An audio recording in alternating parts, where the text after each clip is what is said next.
This conference is really key, as maybe you have heard. It's quite an historical conference because in 2022, in October 2022, in Montreal, all the states during the 41st ICAO Assembly decided to adopt a long-term aspirational goal to have by 2050 net zero emission in the air transport industry. So this was a vision, ambitious goal, and during that, but a key goal to say that all the states say that no, we want to participate in the reduction of what the impact of aviation in climate change. Since in October 2022, also, the state asked ICAO to convene a high-level conference to discuss more about practical steps. It's just not to say we have a goal, a long-term goal, but how do we reach that goal? And you may have noticed also that one of the key points to reach that net zero emission by 2050 is the use of sustainable aviation fuel.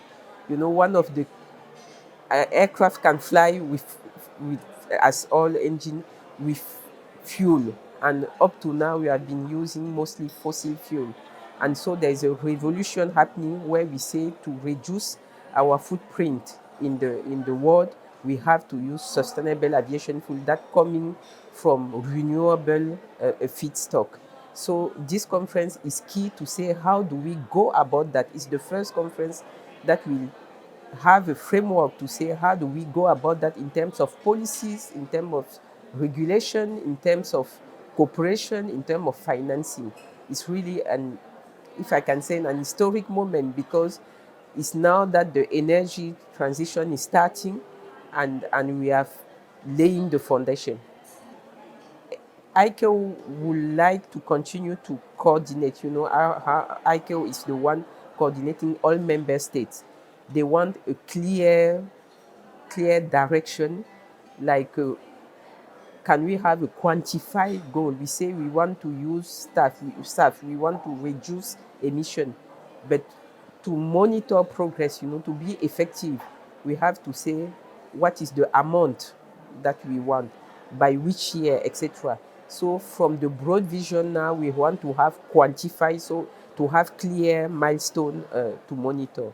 It's first of all, we are happy to be here in United Arab Emirates because UAE has been very proactive in everything that is in all action to reduce our impact of human activities on the world, on climate change. So I think coming here, it's also a testimony and an example.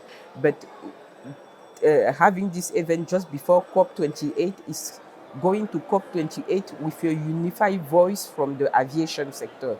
Aviation, this is how we are going to do that, to participate in the world's effort. So I think it's of the utmost importance, and the hope is really that by Friday we come with a strong framework that we can present to the whole world to say this is how the aviation sector will do. And aviation sector has that success of coordinating all the people that participate in aviation. So always we can give a good example, and this is what we expect to give also at COP28.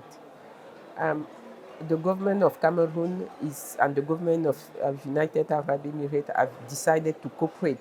And the first part of cooperation, the first trunk, is having a air transport link because to reach the two countries.